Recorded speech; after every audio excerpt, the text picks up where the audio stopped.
ओम नमस्ते जी। 34वीं श्रव्य कणिका वैदिक संपत्ति, जिसके लेखक रहे हैं स्वर्गीय पंडित रघुनंदन लाल जी शर्मा। पुस्तक का संपादन स्वामी जगदीश्वरानंद जी सरस्वती द्वारा तथा पुस्तक प्रकाशित है आध्यात्मिक शोध संस्थान नई दिल्ली द्वारा। प्रथम खंड में वेदों में इतिहास नहीं है, इस विषय का वर्णन चल रहा है। आगे शीर्षक है वेदों में अन्य ऐतिहासिक वर्णन।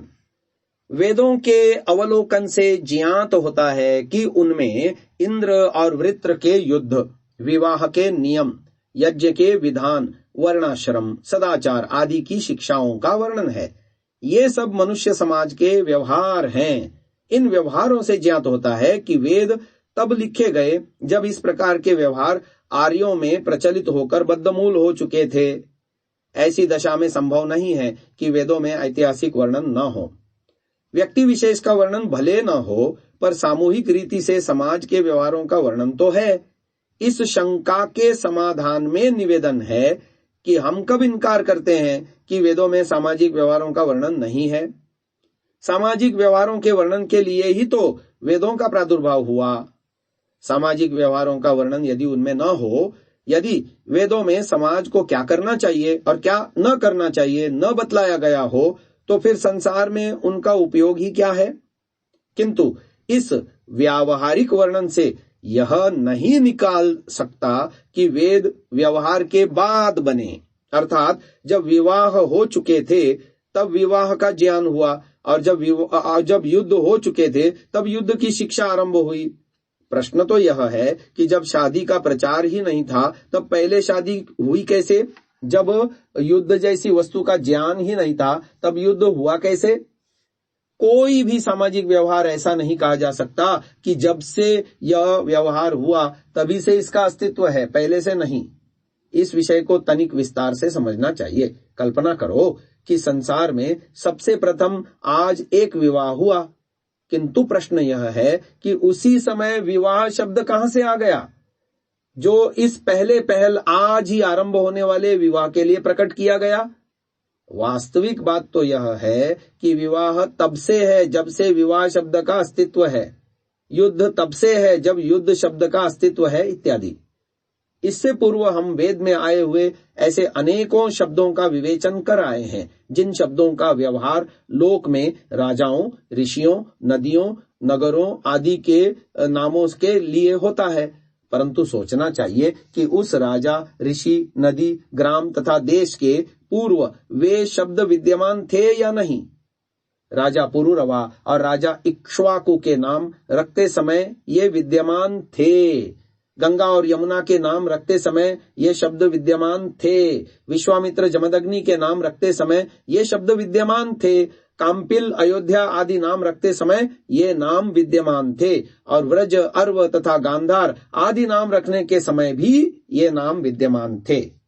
यदि विद्यमान न होते तो ये नाम न रखे जाते। इसलिए हमें अब यह स्वीकार करना चाहिए कि जिस समय नाम रखे गए उस समय वे पूर्व ये शब्द उन राजाओं, ऋषियों, नदियों, ग्रामों और देशों को सूचित करने वाले न थे।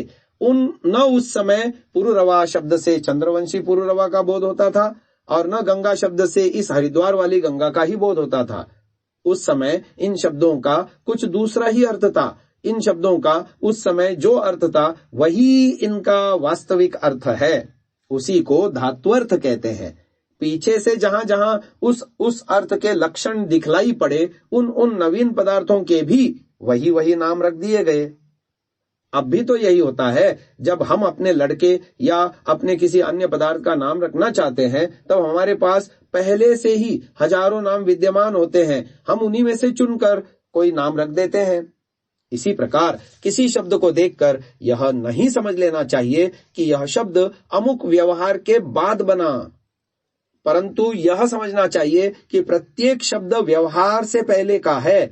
वह शब्द तब का है जब उस व्यवहार का संसार में पहल जन्म हुआ था, अर्थात नाम तब का है जब का पदार्थ है, क्योंकि संज्ञा और पदार्थ की उत्पत्ति एक ही साथ होती है। जिस समय मनुष्य उत्पन्न नहीं हुआ था उस समय मनुष्य को छोड़कर शेष समस्त संसार वर्तमान था। पशु पक्षी तृण पल्लव नदी पहाड़ जल वायु सूर्य चंद्र विद्युत मेघ और आकाश तथा लाखों तारे विद्यमान थे। इनके व्यवहार भी विद्यमान थे। वृष्टि का समुद्र और समुद्र की वृष्टि का व्यवहार उस समय भी था। उस समय में भी पृथ्वी सूर्य की प्रदक्षिणा करती थी। रात को सूर्य छिप जाता था और दिन को निकल आता था। सर्दी में धूप कोमल और गर्मी में धूप तीक्ष्ण होती थी। सूर्य और चंद्र की किरणें उस समय भी पानी खींचती थी और वनस्पति को आप्यायित करती थी। कहने का तात्पर्य यह कि लेना देना घूमना बरसना सूखना और तेज नरम आदि सभी कर्म और गुण विद्यमान थे। अर्थात द्रव्य के साथ गुण और कर्मों का नित्य संबंध होने से जहां जहां उस प्रकार का लक्षण दृष्टिगोचर आ जाता था वहां वहां उन लक्षणों से वह संज्ञा आप ही आप उत्पन्न हो जाती थी। सृष्टि के यही लाखों पदार्थ अपने अपने गुणों और क्रियाओं से अपनी संज्ञा अर्थात अपना नाम आप ही आप चुनकर पुकारने लगते हैं और आज हम इन्हीं सब पदार्थों के व्यवहारों से उत्पन्न हुए लाखों शब्द बोलते हैं। यह मनुष्य बड़ा गंभीर है। इस वाक्य में बड़ा और गंभीर ये दोनों शब्द कहां से आए? गंभीर नदी कुआं और समुद्र की गहराई से आया और बड़ा पृथ्वी और पहाड़ या कम से कम ताड़ के वृक्ष से आया। अच्छा, प्रफुल्लित शब्द कहां से आया? क्या यह शब्द निस्संदेह फूलों पर से ही नहीं लिया गया? यदि हां, तो मन प्रफुल्लित वाक्य क्या सर्वथा मनुष्य समाज के बाहर का नहीं है? अवश्य है। उसका स्वभाव बड़ा उग्र है। वह लड़का बड़ा तेजस्वी है। क्या यह उग्र धूप से और तेज सूर्य से नहीं लिया गया? उसकी बात मन में चुभ गई। यहां चुभना क्या कांटों पर से नहीं लिया गया? मेरे होश उड़ गए। यहां उड़ना तो चिड़ियों पर से नहीं लिया गया। कर्म का क्या फल है? यह फल तो निश्चय ही वृक्ष से लिया गया है। कहने का तात्पर्य यह है कि आधे से अधिक शब्द हम अब भी बाहरी दुनिया के ही से ही वर्तते हैं जिनका मनुष्य समाज से कुछ भी संबंध नहीं है। इसी प्रकार हमें सोचना चाहिए कि हमारी भाषा के अंदर हजारों शब्द हमारे पास बाहरी संसार से ही आए हैं। उज्ज्वल शब्द निस्संदेह धूप दूध अथवा चांदनी से आया है। रक्त को तो अब तक लाल रंग का ही वाचक बोलते हैं। जब यह हाल है तब कैसे कह सकते हैं कि वेद में जो व्यावहारिक शब्द आते हैं वे हमारे सामाजिक व्यवहार के बाद के हैं? हम पहले लिखाए हैं कि वेद का आकाश भी एक पृथक संसार है। वहां भी राजा प्रजा आर्य दस्यु ब्राह्मण क्षत्रिय ग्राम नगर गली लेना देना युद्ध विग्रह गाय घोड़ा बैल भैंस बकरी कुत्ता नाव शकट मनुष्य पशु पक्षी वृक्ष लता आदि सभी कुछ हैं। वहां स्त्री पुरुष भी है, उनका परिणय भी है। इस प्रकार हम जो कुछ सामाजिक व्यवहार यहाँ देखते हैं वह सब का सब अपने निराले ढंग का ऊपर भी विद्यमान है। इसी प्रकार का एक दूसरा संसार हमारा शरीर है। यहाँ भी उपर्युक्त सभी वस्तुएं हैं और वेदों में कही गई हैं। तीसरा संसार पृथ्वीस्थ पदार्थों का है। इन तीन प्रकार के संसारों का वर्णन वेदों में है। पहला संसार सबसे बड़ा, दूसरा सबसे छोटा और तीसरा मध्यम श्रेणी का है। पहले के अनुसार दूसरे को बनाना और तीसरे की सहायता लेना ही वैदिक विज्ञान है। पहले संसार ने सर्दी और गर्मी पैदा की, दूसरे संसार को कष्ट हुआ, अतः तीसरे संसार से रजाई और छाता लेकर दूसरे को पहले के अनुकूल बना दिया गया। इसी का नाम कर्म है। वेदों में इसी को यज्ञ कहा है। इसी यज्ञ के अन्य भाग औषधि सेवन वस्त्र धारण आदि भी हैं। उक्त समग्र वर्णन का निष्कर्ष यह है कि वेदों में बहुत बड़ा भाग पहले संसार का है। उसमें आए हुए शब्द मनुष्य समाज के व्यवहार के पहले के हैं। दूसरे संसार के शब्द भी मनुष्य के पहले के हैं और तीसरे संसार के शब्द तो उक्त दोनों से लेकर ज्यों के त्यों रख दिए गए हैं।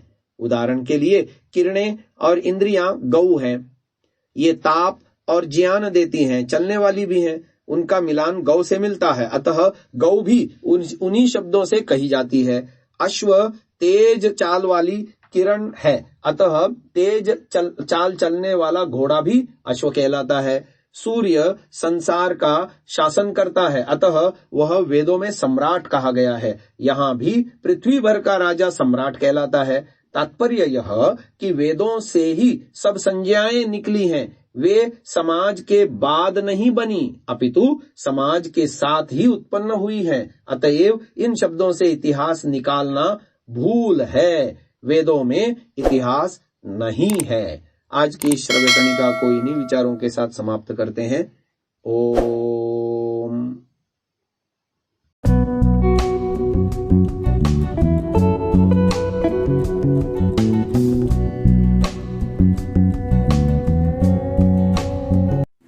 Download Sansa app, R Virdal app, visit sansa.org, rvirdal.in।